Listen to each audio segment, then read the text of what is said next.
Hello, my dear friends. Today we are going to discuss about the antimicrobial drug. हम लोग antimicrobial drug को start करेंगे और मैं बहुत ही आसानी से आप लोग को समझाऊंगा कि कैसे एंटीमाइक्रोबियल ड्रग को हम लोग आसानी से समझ सकते हैं, क्योंकि एक बहुत ही इम्पोर्टेंट ड्रग है। बहुत ही इम्पोर्टेंट एक टॉपिक है। और इसमें जो ड्रग्स हैं वो काफ़ी इससे भी ज़्यादा, इस टॉपिक से भी ज़्यादा इम्पोर्टेंट इसके ड्रग्स हैं। और ये फार्माकोलॉजी का एक बहुत ही इंपॉर्टेंट टॉपिक है। तो चलिए स्टार्ट करते हैं इसको।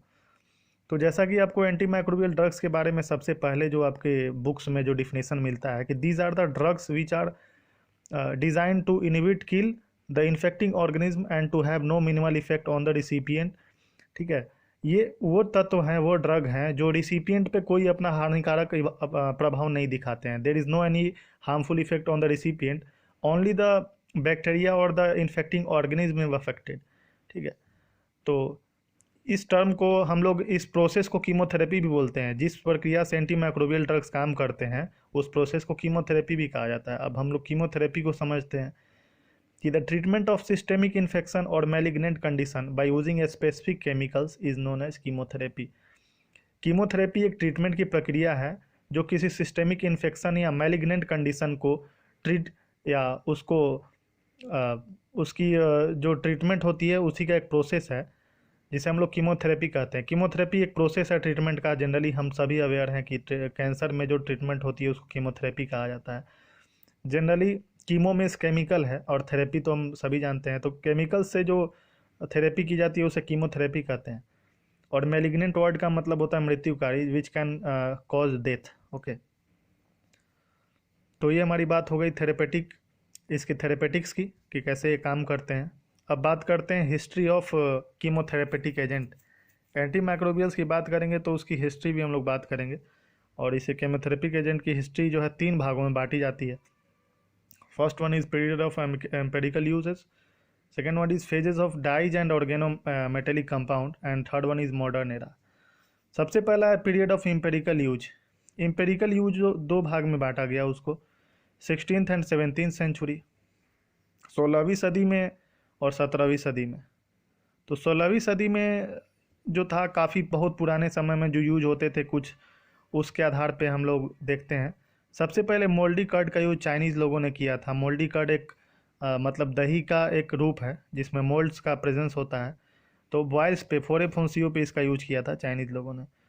फिर चौल मोगरा ऑयल का हिंदूज ने यूज किया था लेप्रोसी पे, बहुत पूरा अभी कुछ हद पहले तक भी 19वीं सदी के बीच तक भी यूज होता था चौल मोगरा ऑयल का लेप्रोसी में। चीना पोडियम ऑयल्स का यूज करते थे एजटेक्स।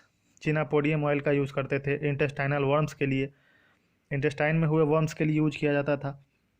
और एजटेक्स मैक्सिकन पीपल होते हैं जो अमेरिका का एक सहयोगी राष्ट्र, शायद उसके पड़ोसी देश हैं। मैक्सिकन पीपल्स को एजटेक्स बोलते हैं। और last but not least, use of mercury by Paracelsus. Paracelsus एक साइंटिस्ट थे जिन्होंने मरकरी का यूज किया था 16th सेंचुरी में ही। सिफिलिस के अगेंस्ट में यूज किया था। सिफिलिस एक सेक्सुअली ट्रांसमिटेड डिजीज होती है। और दूसरा इसका पीरियड है एम्पेरिकल यूज का 17th सेंचुरी। 17th सेंचुरी में सिंकोना बार्क का यूज किया जाता था फीवर के लिए। और आज यही सिंकोना बार्क का यूज हम लोग करते हैं मलेरिया के अगेंस्ट में। सिंकोना से बहुत सारे ड्रग हम लोगों ने ड्राइव किया है। Second phase is Ehrlich phases of dyes and organometallic compound. Ehrlich साहब का एक दौर था। एलरिच एक साइंटिस्ट थे, उन्हीं के नाम पे दूसरा फेज है जिसमें डाइज एंड ऑर्गेनोमेटेलिक कंपाउंड्स का यूज किया था। एलरिच सर ने एक सिद्धांत दिया था। उन्होंने कहा था कि the dyes which are use to identify microbes can be use to kill them also. जिस डाई से, कलरिंग एजेंट से हम लोग माइक्रोब्स का आइडेंटिफिकेशन करते हैं उसी से हम लोग उनका खात्मा भी कर सकते हैं। ये बहुत बड़ा सिद्धांत एलरिच ने दिया था। और इन्हीं ने ही कीमोथेरेपी वर्ड का सबसे पहले यूज किया था। He gave the word chemotherapy. तो एलरिच का सिद्धांत आप समझ गए कि the dyes which are use for the identification of microbes can be use to kill them too. फिर आता है मॉडर्न एरा। मॉडर्न एरा की शुरुआत होती है 1935 से। Modern era of chemotherapy was ushered by Domagk. Modern era जो है वो डोमैक के द्वारा लाया गया। इन्हों को श्रेय जाता है मॉडर्न एरा का, डोमैक को। उन्होंने सबसे पहले प्रोंटोसिल का डेमोन्स्ट्रेशन किया था। प्रोंटोसिल का सबसे पहले इन्होंने आइसोलेशन किया, प्रोटोसिल का निर्माण किया और इसका डेमोन्स्ट्रेशन किया। सल्फोनामाइड एक सल्फोनामाइड डाई है, ये भी एक डाई ही है प्रोटोसिल, जो सल्फोनामाइड कैटेगरी में आता है इन पायोजेनिक इन्फेक्शन। और ये यूज किया जाता था पायोजेनिक इन्फेक्शन में। पायोजेनिक शब्द का मतलब होता है pyo means pus and genic means generated in pus condition. पस से बनने वाला जो भी इन्फेक्शन होता है वो पायोजेनिक होता है। पस फॉर्मिंग इन्फेक्शन, कोई ऐसा कंडीशन ऑफ इन्फेक्शन जिसमें पस का निर्माण होता है। सल्फोनामाइड्स उन्होंने बनाया था और सल्फोनामाइड से प्रोटोसिल का आविष्कार किया, जिसमें सल्फापाइरिडीन एंड सल्फोनामाइड जो थे पहले मार्केटेड हुए थे 1938 में। Although the phenomena of antibiosis was demonstrated by Pasteur in 1887। ठीक है, एंटीबायोसिस का भी इन्होंने सिद्धांत दिया था, लेकिन उससे ही पहले 1877 में लुइस पास्चर सर ने पास्चुराइजेशन का सिद्धांत दे दिया था। ठीक है, मॉडर्न फेज में, मॉडर्न एरा में आगे चल के अलेक्जेंडर फ्लेमिंग का नाम आता है, जिसको कोई नहीं भूल सकते हैं। 1929 में अलेक्जेंडर फ्लेमिंग ने पेनिसिलिन का डिस्कवरी किया था, जिसको आगे चल के एक क्लास ही दे दिया गया पेनिसिलिन ड्रग का। ठीक है, लेकिन अलेक्जेंडर फ्लेमिंग सर इसको प्यूरिफाई नहीं कर पाए थे, ऑल्दो इन्होंने इसका डिस्कवरी किया था।